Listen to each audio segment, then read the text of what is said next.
Assalamualaikum warahmatullahi wabarakatuh. Kami dari kelompok 8 akan mendiskusikan atau menjelaskan apa itu APAR, mulai dari fungsinya, terus bagaimana cara penggunaannya, dan bagaimana cara memadamkan api menggunakan APAR.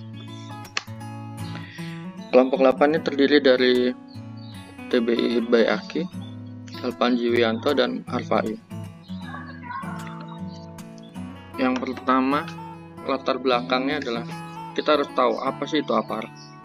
APAR adalah alat pemadam api ringan yang berbentuk tabung dan isinya adalah media yang dapat mengatasi serta memadamkan kebakaran pada awal terjadinya api.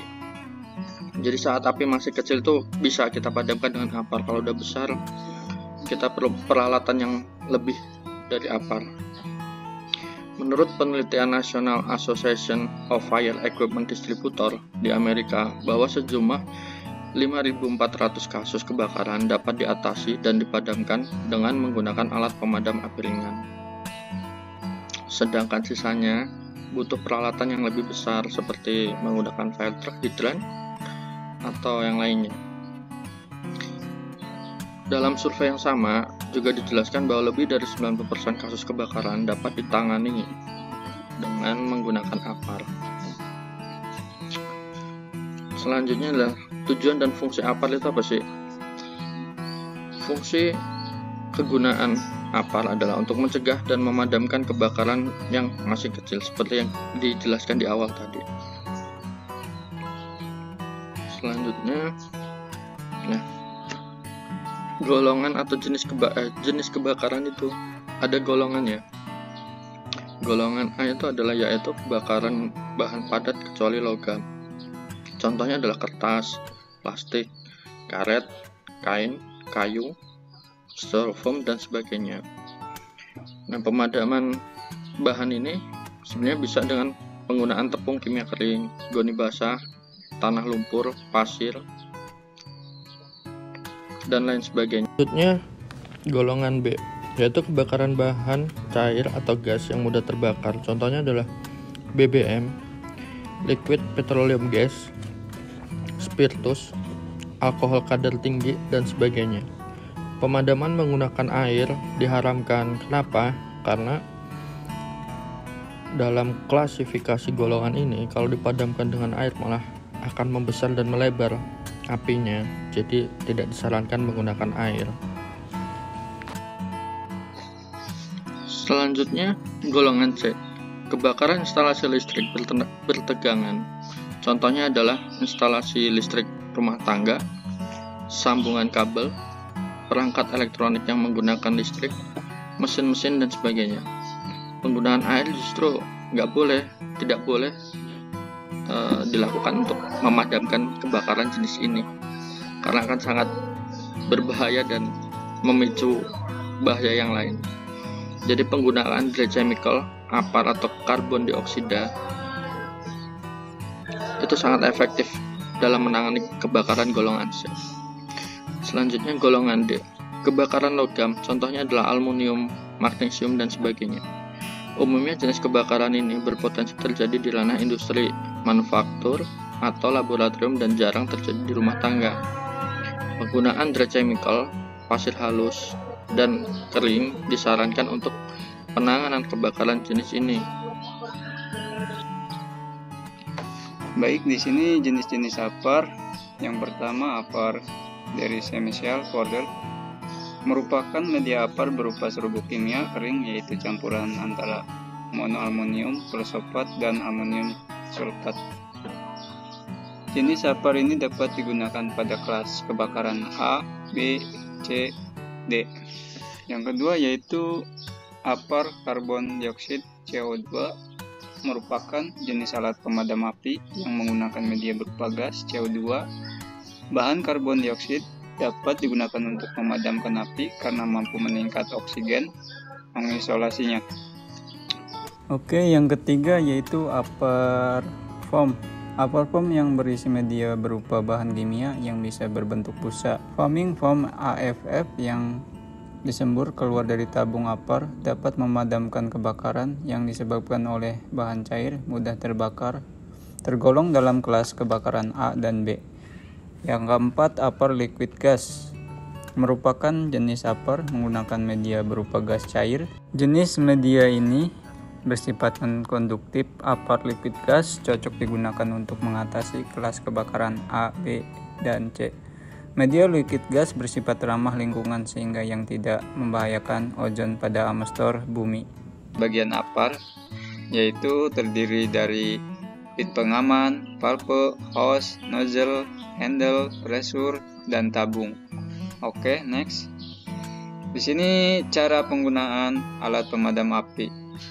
Yang pertama yaitu tarik pin, yang kedua halangkan nozzle ke pangkal api, yang ketiga tekan tuil, yang keempat pastikan kedudukan dari pangkai api lebih kurang 2-3 meter dan tidak melawan arah angin. Oke, next.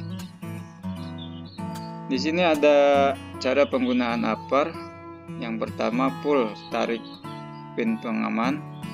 Cara penggunaan apar sesuai SOP. Yang pertama yaitu tarik safety pin atau pin yang pengaman pada apar.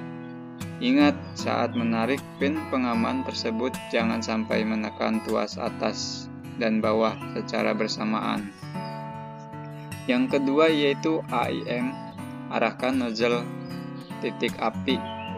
Pegang ujung selang apar, kemudian arahkan dengan tepat ke sumber api. Yang ketiga yaitu showcase, tekan tuas handle apar. Prosedur penggunaan apar ini dilakukan untuk mengeluarkan media pemadam api dari dalam tabung, menekan tuas secara penuh, bertujuan agar bisa lebih cepat untuk mengeluarkan seluruh isi media di dalamnya, sehingga api bisa cepat padam. Yang keempat yaitu swab, sapukan media apar. Prosedur pengeluaran apar yang terakhir adalah sapukan media pemadam api secara menyeluruh ke sumber api. Oke, next. Di sini cara memadamkan api menggunakan apar. Yang pertama, menyemprot searah dengan arah anginnya agar saat melakukan pemadaman tidak terkena lidah api atau terjadi insiden. Yang kedua yaitu arahkan apar pada bagian depan dan bawah pada titik nyala api. Yang ketiga, jika sumber api dari atas, maka semprotkan apar dari atas ke bawah. Yang keempat, sekaligus dengan beberapa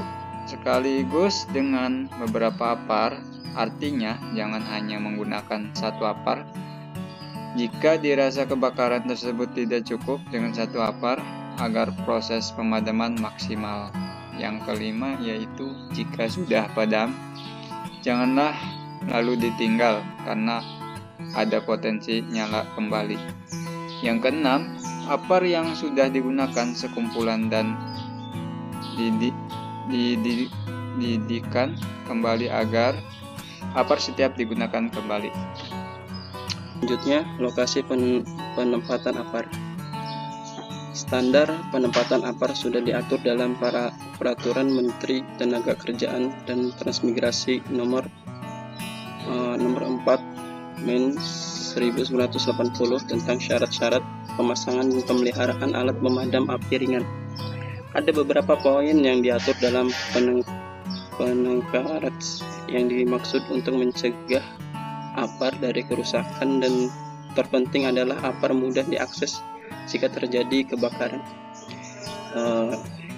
Ini adalah gambaran jarak yang jangkauan maksimum antara apar adalah 15 meter. Ada pula lokasi penempatan apar, yaitu 2 penempatan apar di luar ruangan dengan menggunakan box penyimpanan dan lemari atau pre-box dapat dikunci dengan syarat dari depannya diberi kaca. Lokasi penempatan apar, 3 penempatan apar dipasang pada dinding dengan ketinggian 120 cm dari atas lantai atau minimal 15 cm. Yang keempat yaitu apar dipasang di tempat yang mudah dilihat, dijangkau, dan digunakan. Letakkan apar di area yang mudah terlihat. Jika ada penghalang visual yang tidak bisa dihindari, maka harus dilengkapi panah, lampu, atau tanda apar di atasnya untuk menunjukkan di mana alat pemadam tersebut berada. Oke, di sini ada kesimpulan. Kesimpulan pemadam api ringan adalah alat pemadam yang bisa dibawa, dijinjing, dan digunakan dioperasikan oleh orang dan berdiri sendiri. Mempunyai berat antara 0,5 sampai 16 kg, apar merupakan alat pemadam api pemakaian dilakukan secara manual dan diarahkan dengan cara menyapu dari titik terluar menuju titik terdalam di mana api berada. Apar dikenal sebagai alat pemadam api portable yang mudah dibawa, cepat di dalam penggunaan untuk awal kebakaran. Selain itu, karena bentuknya yang portable dan ringan sehingga mudah mendekati daerah kebakaran. Dikarenakan fungsinya untuk penanganan dini, peletakan apar pun harus ditempatkan di tempat-tempat tertentu dan mudah terlihat sehingga memudahkan di dalam penggunaan fungsi. Kegunaan apar adalah untuk mencegah dan memadamkan kebakaran masih kecil. Dari penjelasan tadi, supaya dapat dimengerti oleh rekan-rekan sekalian dan dapat dipraktekkan jika terjadi sesuatu yang tidak kita inginkan seperti kebakaran itu, dan kita paham bagaimana cara menanggulanginya. Sekian dari kelompok 8. Terima kasih atas perhatiannya. Kami ucapkan Assalamualaikum warahmatullahi wabarakatuh.